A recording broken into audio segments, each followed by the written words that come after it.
Seorang tersangka perampokan yang mengaku sebagai polisi tertangkap polisi. Tersangka diketahui bernama Joko, ditangkap unit Ranmor Polrestabes Palembang sehari setelah kejadiannya. Dari tersangka, polisi menyita 1 motor, masker berlambang Polri, serta uang tunai. Dari pengakuan tersangka pada polisi, tersangka melakukan kejahatannya sebanyak 14 kali di sejumlah tempat di Palembang. Dengan modus yang cukup unik. Jadi pelaku seolah mengaku sebagai anggota Polri, sebagai anggota Satreskrim Narkoba, kemudian menghentikan masyarakat dan seolah-olah melakukan tindakan kepolisian, penggeledahan dan sebagainya, yang pada akhirnya melakukan penjarahan, mengambil harta milik korban, khususnya handphone, motor dan sebagainya.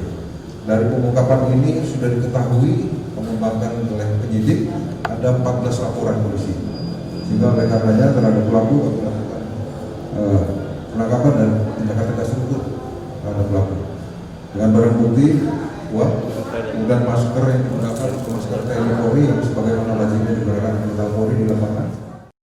Tersangka kini ditahan di tahanan Polrestabes Palembang dan diancam hukuman di atas 5 tahun penjara. Yudi Kiswanto, Kompas TV, Palembang.